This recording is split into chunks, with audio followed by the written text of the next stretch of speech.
Hi, a very warm and friendly good afternoon to you from Retired People's Club. My name's Chris Gosling. I nearly forgot it. No, I didn't. And we're here on Wednesday, the 21st of November 2018 for one of our short live chats. We're talking about one or two things today, nothing very wild and exciting, but one thing that I wanted to bring up again. I made a short video yesterday after listening to a really interesting programme on BBC Radio 4. I'm an old Radio 4 listener. I used to listen to it really for hours every day when I was driving around the British countryside. But these days I listen to it occasionally, and I just happened to catch a really interesting programme that suggested that we should get rid of our MPs, what a lovely bunch, and actually just every year get a new batch of randomly selected ordinary citizens to make all the decisions about how our country is operated. Because we're the people, and we've probably got a better idea than the half-wits that are currently in Parliament about how our country should be and could be run effectively. I know what I think would happen, to be honest with you. I'm pretty convinced that we would get a lot more emphasis on looking after people, because I do believe that that's what we employ governments for. Most of us, I think, would like to see a really properly operating NHS. Most of us would like to see a really properly operating social care and social service system. And most of us would really like to see a decently operating police force and emergency services operation. So in other words, we've just been watching on television news about police people being assaulted and beaten up. We've just watched on the news about incidents, or major incidents, or what appears to people to be major incidents in their lives, that the police say, well, that's not important enough. So let's let minor thieves get away with minor thieving. I don't think ordinary people would be unconcerned about that. I think the things that might concern ordinary people less are the things that concern the professional politicians more. So in other words, I'm talking about things like Brexit. Could I give a banana? Actually, I think we ought to stay in, but in reality, it's not going to affect my life that much. Touch wood. Okay, so that was my kind of thought after listening to this programme. And what I'd like to do, if I may, is share the video that I made with you, and you can see what you think. It's 4 or 5 minutes, not very long. I'm just queuing it up for you. One of these days I shall have to get a technician to come and do stuff, won't I? But I don't think that's going to happen for some while, if ever. But we'll give this a go in a moment and just see where we go with it, and we're ready for the off. So, okay, here we go. Let's take a look at this. I would love to get your comments. I'd love to get your views. Tell me what you think when I ask the question. Do we really need MPs? 650 members of Parliament, each earning £77,000 a year. That's 50 million quid or £1 million a week. They're all getting as much expenses as they can possibly claim. And what do? They seem to lead us from one dreadful situation to the next. Do we really need MPs? Here's some thoughts. And what I'm thinking about today is what I've just been listening to. To be honest with you, I was just listening to Radio 4. I heard a programme, just a short 15-minute voice programme called Thought Cages. And what the guy there was proposing, with the help of a few very sensible and very bright people, I think, was replacing or supplementing our elected Parliament with literally a selection of citizens, 500 or 600 ordinary people picked at random from the population. What a huge idea. And it's a wonderful idea when you think about it. The more you think about it, the more you like it. What you would have is every year you would pick this bunch of citizens and put them in Westminster, give them accommodation, give them a decent, not excessive, but a decent salary, accommodation, food and drink, and say, okay guys, you're in charge of making the main decisions about us, Britain. What happens in our country, what everything is in reality, to make the decisions that parliamentarians, our wonderful MPs at the moment, make. Because MPs have got all kinds of issues. In the modern world, number one on the list, is that nobody much likes politicians. Most of us, the ordinary citizenry, honestly, I think, sees most politicians as some kind of crook. It's a bit sad, isn't it? But it's the truth. But the big problem with many politicians, of course, is that they no longer stand for the people they tell us they stand for. They stand for people who want to be in a job for life. They want to get re-elected next time round, and they want to keep in with the people who run their political party. Ordinary citizens don't have any of that. That's a worthwhile benefit for having ordinary citizens making decisions, because MPs making decisions mean that we have people whose decisions influence their jobs, influence their future career, and can actually put them out of jobs. Sometimes it's an interesting one, isn't it? This ordinary people who are in the job for only a year, well, they can't really be bribed, because by the time they get to take some action on what you want to bribe them for, they're out of the place again. So in reality, it's a really interesting one. I have to tell you, I love the idea.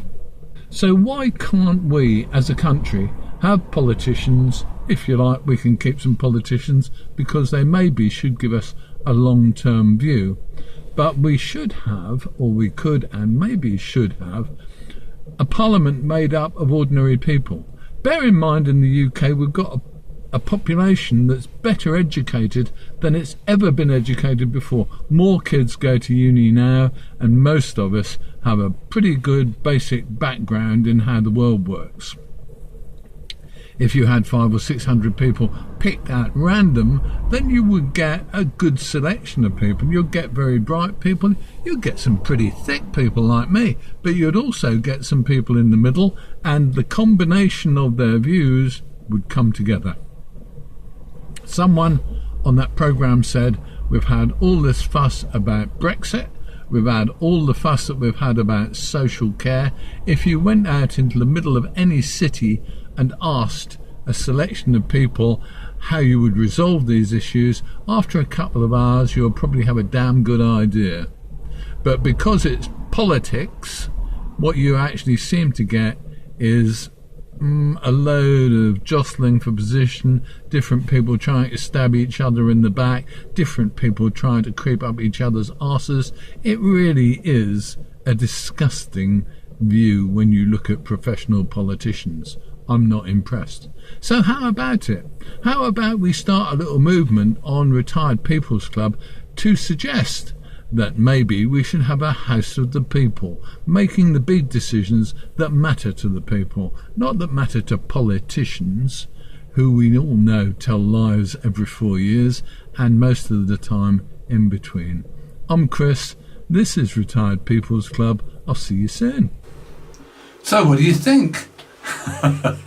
It's an interesting one, isn't it? I do think, honestly, that the theory that was put forward on the BBC radio programme, Radio 4, infinitely worth listening to that. If you've got around 10 or 15 minutes in your life that you can afford to spend watching a bit of TV, no, listening to a bit of radio, online, go to the mighty BBC, bbc.co.uk, and look up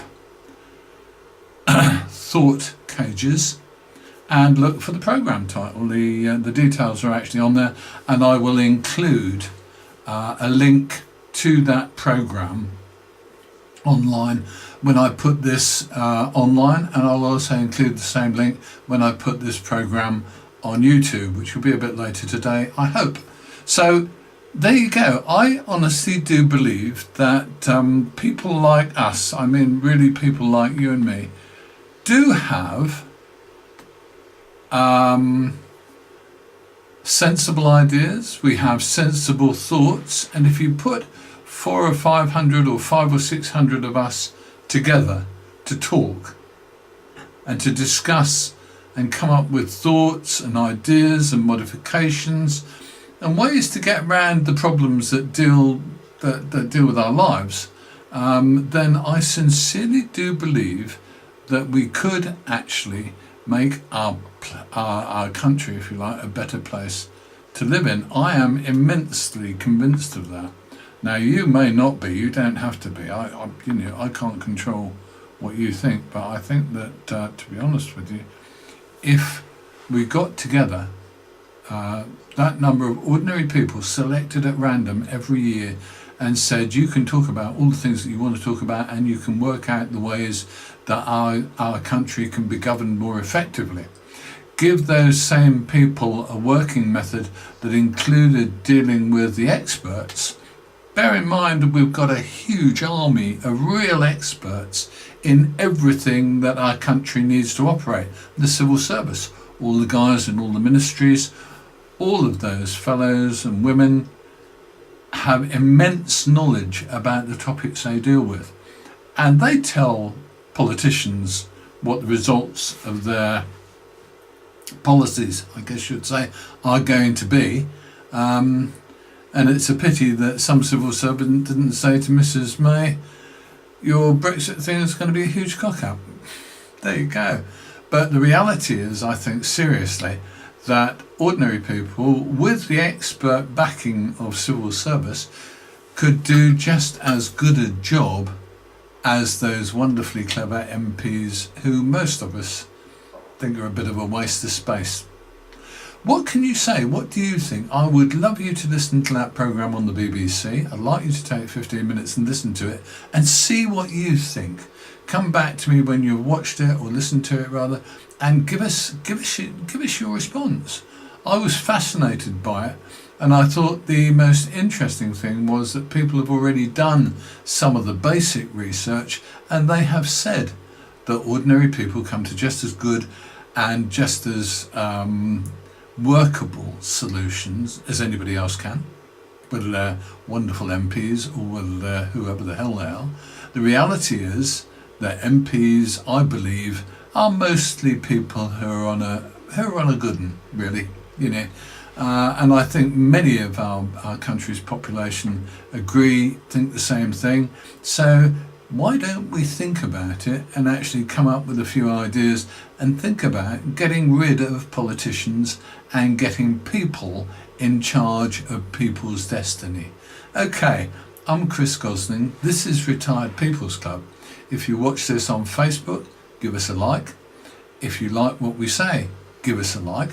If you don't like what I say, come back to me and tell me what I'm saying that's wrong. Get involved. You too can sit in front of a camera and tell the world what you think. I'll be happy to publish it. Okay, so if you're watching us on YouTube, give us a like there as well. And don't forget, we get involved with you on both our YouTube channel and our Facebook channel. Facebook channel is Retired People's Club. And if you come to Retired People's Club, we'll always come back to you. We can't guarantee to come back to you on other channels that may show our material, but we do our best. Okay, so let me now say thank you very much indeed for watching. Give us a like anytime. I must stop saying that. Subscribe, join, do what you like. Come and see us more often. I'd love to see you. Tell us what you'd like to know more about on Retired People's Club, and let us know what you think about the world around us. You can contact us at any time through these web pages: retiredpeoplesclub.blogspot.com, www.facebook.com/retiredpeoplesclub, www.youtube.com/retiredpeoplesclub, twitter.com/retiredpeoplesclub, email production@seriousleisure.co.uk, or voice or text message us on 07943 043 948. If you have a story to tell that may help other retired people, we'd love to hear from you.